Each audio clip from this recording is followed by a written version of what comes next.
Buddy, so look, we were in Dallas, right? We flew from Alexandria to Dallas, and then we tried to fly to Bismarck, and we got 40 minutes from there, and then they said we couldn't land, so they took us back to Dallas because they said they couldn't stop in Sioux Falls, I think it was, and they said that it would just be safer for us to go back to Dallas. So we went to Dallas again, and then we stayed, real late. Finally got everything situated. Well, then my wife says, I'm not waiting. I'm not being on standby. She calls American Airlines and she gets them to change her to a flight for yesterday, which would have been the second. So we go back on a 9 p.m. flight. We have seats for it. There's like 10 people on standby. Like, it's crazy, because so many people were affected by that flight. So we were at the airport, and then we were supposed to be at B-33. Then they changed it to B-32. So we went to B-32, which was right next to it, so it's not a big deal. Then they changed it back to B-33. So we left.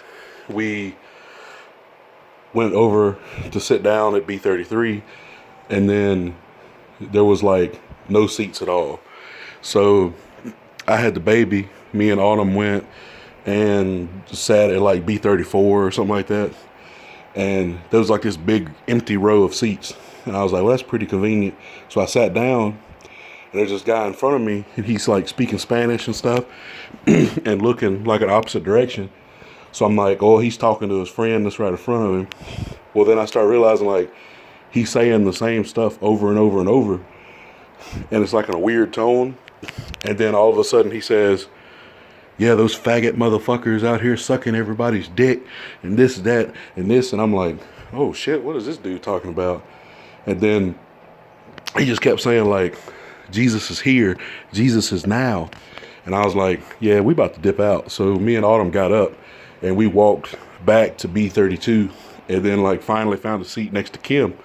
So I was telling Kim about that guy, and she's like, oh, what the hell? That dude's crazy. And I was like, yeah, he dude's crazy. Something's wrong with him.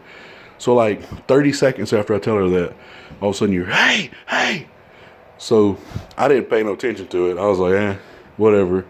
And then Kim's like, oh my God, it's that dude. So we we get up and turn around, and this dude is in the middle of the fucking airport, sitting there trying to swing on people.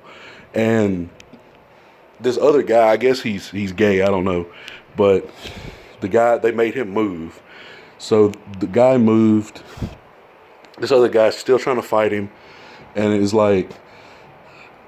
it's so crazy how all this stuff was happening. And then the guy sat down, he shook somebody's hand. Next thing I know, 5 seconds later, this dude is swinging at the other guy. He's shoving him in his face. He's shoving all these other people. All of a sudden, this big ass dude walks up, and I'm like, yeah, that's the end of that. And then the dude sits down for a second, and then the cops come. So it's 4 cops. The cops start approaching the guy, and before they can even say this is the guy that's doing it, this dude hops back up and tries to fight people again. So the cops ain't playing. They are dude, first dude pulls out a taser and is like, hey, get against the wall right now. No questions asked. We're not seeing what's happening. Dude went over there, handcuffed the dude, and they walked out. They didn't ask anybody for anything. They didn't question nobody. They just took this dude. And then the whole airport just started clapping. It was the craziest thing. And it's all because Kim changed our flight. Because we were delayed and had a horrible trip. Well, I'll tell you, it's once in a lifetime thing seeing, but I don't know. I think that guy was off, man. So that's all I got. Just wanted to kind of share that story.